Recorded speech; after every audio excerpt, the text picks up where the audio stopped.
So kung makikita nyo guys, nasa biyahe na naman tayo. Papunta na naman tayo ngayon sa may Pampachiri, distrito ng Andahuaylas, probinsya ng Apurimac, Region, Peru.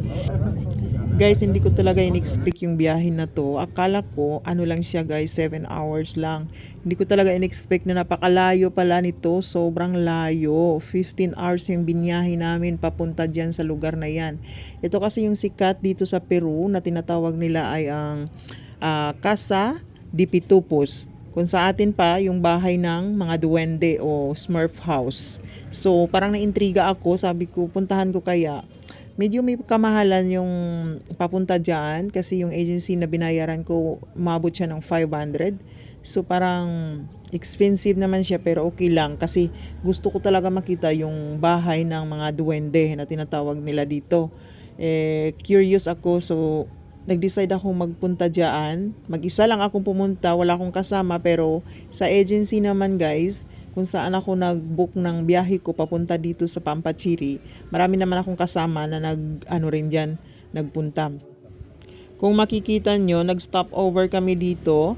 After 7 hours na biyahe, nag-stop over kami kasi kailangan namin magbanyo. Kasing ihing-ihi na kami. Sobrang lamig nito guys. Sobrang lamig talaga. Kasi itong part na to medyo mataas na to. Yan, nakarating na kami dito sa Pampachiri. Saan kami talaga pupunta. Ito na yung ano nila, pueblo o kung sa atin pa ito na yung maliit nilang probinsya. So yan, pababa na kami ng sasakyan. At saka super lamig talaga yung lugar na to guys. Aga pa namin nakarating dito. So ano kami, nagpa-plan kung saan kami magbubuk ng mga ano namin, kung saan kami magbubuk diyan. Hotel, hindi wala namang hotel talaga diyan. So parang bahay lang kung saan kami maka-stay. Kanya-kanya kaming hanap. Pero bago pa kami mag-check-in, nag-ano muna kami dito kasi kailangan namin mag-breakfast. So kahit dahil nga medyo ano na kami dumating, late na, alas 11 na ata to, alas 10. Nung dumating kami dito, ang ano namin, parang ano na siya, brunch na siya, breakfast or lunch. So pagdating namin, naka-ready na rin yung kainan na to. Yan ang si Senyorita, yung may-ari ng kainan. Nag-ano na kami kasi in advance na namin yung order. Bago pa kami makarating dyan, yung tour guide namin, nakapag-book na ng mga pagkain na kakainin namin, orderin namin para pagdating namin, ready na lahat. Dahil nga wala kaming sasayanging oras, dahil papunta kami sa bahay ng mga pitupos sa Smurf House. So, after nito, pagkatapos namin dito lunch or brunch, kumain, pupunta kami doon sa Smurf House o bahay ng mga duwende. Pero mag-check-in muna kami. So ayan, kung makikita nyo, nagre-ready na kami. Nakaupo na ang lahat. Waiting na lang sa aming mga in-order na pagkain. Sobrang worth it naman ang punta namin dito guys kasi nga yung pagkain, hindi lang isa yung sinerve, sobrang dami nilang binigay. May sopas, may entradas, may heavy meals, may kafe, may juice, may postre pa kaming binigay nila. So, sulit naman yung binayad. So dito kung makikita nyo, habang kumakain, kwentuhan. Ito yung tour guide namin, si Senior Belly. Siya yung aming tour guide. Kwentuhan muna kami habang nagpapalipas ng oras. Pero cayó al abismo, no sé, pues, no sé, no llegué a saber sobre ello, pero sí sé que murió, sí salió en las noticias. Sí, a veces así, ¿no? So, ito yung mga kinain namin dito sa kainan ni Senyora. Pero ang iba hindi ko na napicturan kasi nga medyo nagmamadali akong kumain. After naming matapos diyang kumain, nagyaya itong kasama kong isa na nakilala ko lang din dyan, isa ring biyahira.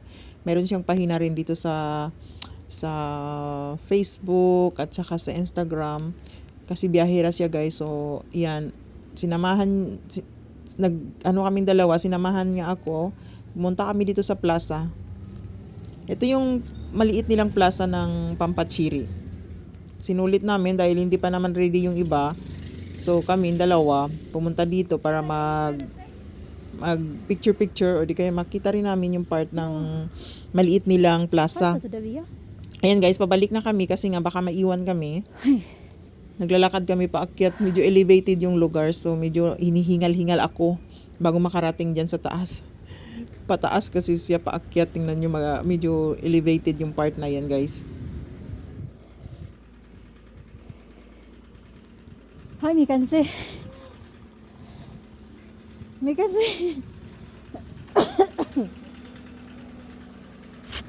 Hinihingal ako dyan guys. Nakakahingal paakyat. Grabe.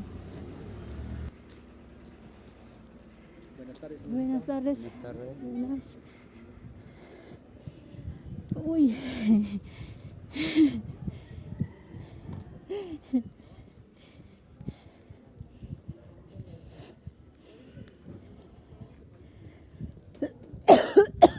Perdón.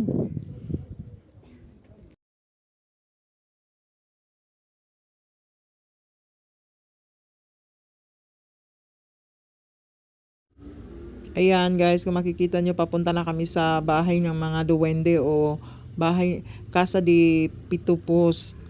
Andun kami papunta. Makikita nyo yung mga bahay dyan.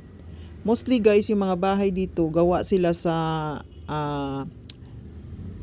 tawag dyan, sa lupa. So pagdating namin sa kalagitnaan guys, hindi pa kami nakarating doon sa paparuunan namin. Bigla kaming nasiraan ng sasakyan. Biglang ang gulong, biglang nag-ingay.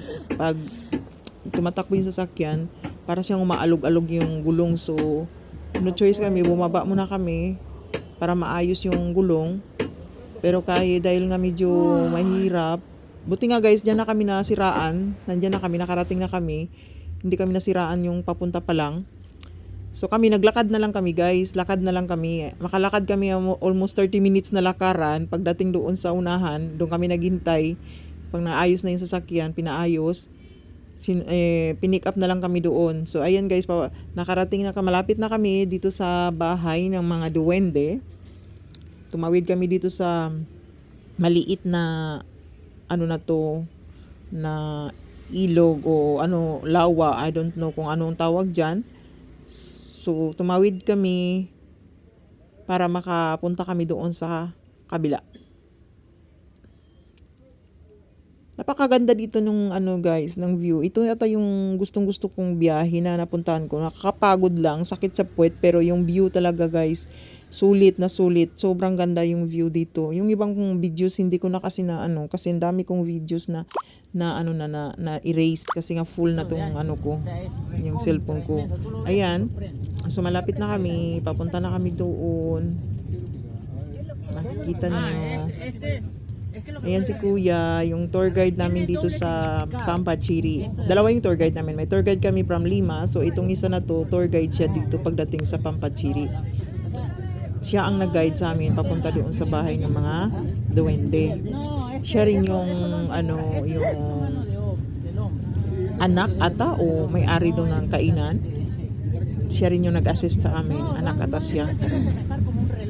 So kung nakikita nyo, puro siya bundok, pero ang view talaga guys, sulit na sulit. Masarap sa mata, masarap sa pakiramdam. Yung feeling na po talagang fresh lahat, yung hangin, yung malalanghap mo, preskong presko guys, sobrang preskong presko. Sobrang ganda ng lugar na to.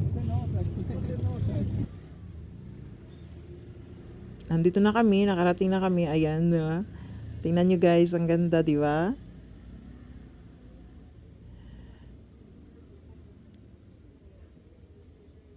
Yan. Sobrang ganda ng view.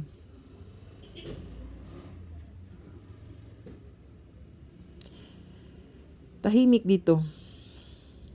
Kasi wala namang mga dyan, wala namang masyadong mga nakatira. Mayroong pamilya na nakatira kung saan dito sa na to, sa bus na to. May nakatira dyan na isang pamilya. Sila lang ata dyan. Property daw nila yan. I don't know. Doon sa ibang kabilang part sa bahay ng mga pitupos. Ito yung bosque tawag nila dito, Bosque de la Piedra. Sí, ya visto. Bosque de la Piedra. Ito kasi formation to daw ng volcanoes dati. Kaya naging ganyan yung form ng mga bato. Ito yung sikat guys, ito yung sikat na bahay ng mga pitupos, yung mga bahay ng duwende.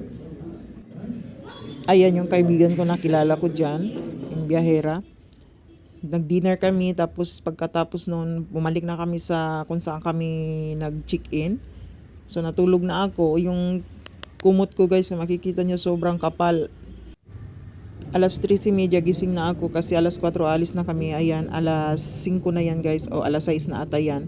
Malapit na kami sa papuntahan namin na another location. Andahuaylas na naman kami papunta sa may Laguna, Pacucha. Sobrang ganda ng Laguna nila dito guys. Sobrang ganda. Ayan yung view dun sa Pacucha, Laguna. After namin dito sa Laguna, Pacucha, pumunta na naman kami dun sa taas.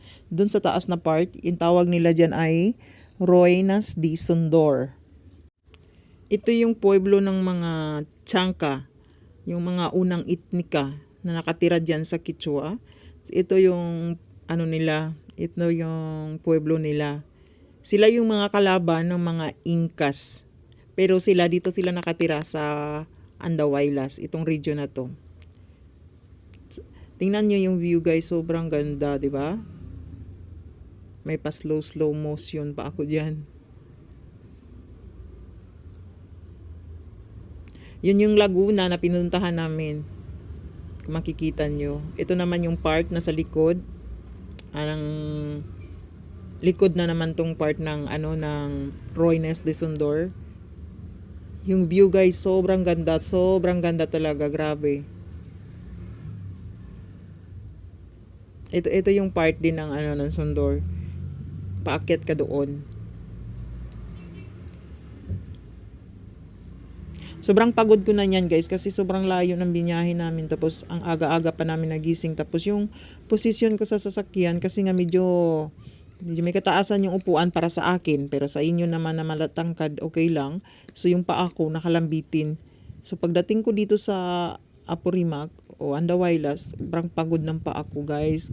Tapos yung kinabukasan sinabi ko sa sa driver ng sasakyan namin na sobrang sama ng pakiramdam ko, sobrang sakit ng paa ko kasi hindi ko abot yung lapag. So naghanap siya ng paraan kung paano ako makaupo ng maayos. Sinanapan niya ako ng timba o balde at pinataob para yung paa ko makaabot doon. So okay naman, after nun, bumili na lang ako ng gamot kasi sobrang sakit ng katawan ko. Nung gabi kasi pa yung mga kasama ko, parang nag-celebrate sila doon, nag-inom-inom, pero ako hindi na ako sumama, natulog ako, kasama ko yung kaibigan ko na yun, na nakilala ko rin dyan, na biyahera. At ayan na nga guys, makikita nyo, nasa na kami sa public market nilang ng Andahuaylas. Makikita nyo, marami diyang mga gulay. Yung gulay nila dito guys, sobrang mura. Murang-mura ang mga gulay dito, grabe. Naghahanap kami ng mga kasama ko ng lugar kung saan kami pwede mag-almusal kasi gutom na kami. So ayan, iniikot-ikot muna namin. Yung iba dyan guys, yung mga kasama ko, namili rin sila ng gulay para madala nila sa bahay nila pag uwi. Ako, namili rin ako ng gulay. Tingnan yung mga kalabasang lalaki, di ba? Namili rin ako ng ibang gulay kasi mura nga. Sinamantala ko din. Nagtatawanan niya kami kasi lakad namin biyahe, hindi mamili ng produkto na gulay. Pero okay lang guys. Ayan, mga mais. Ito yung in-order ko guys, yung sopa de gallina, tawag nila dyan, kung sa atin chicken soup. Hope you like my video guys. Ciao, bye bye. See you next.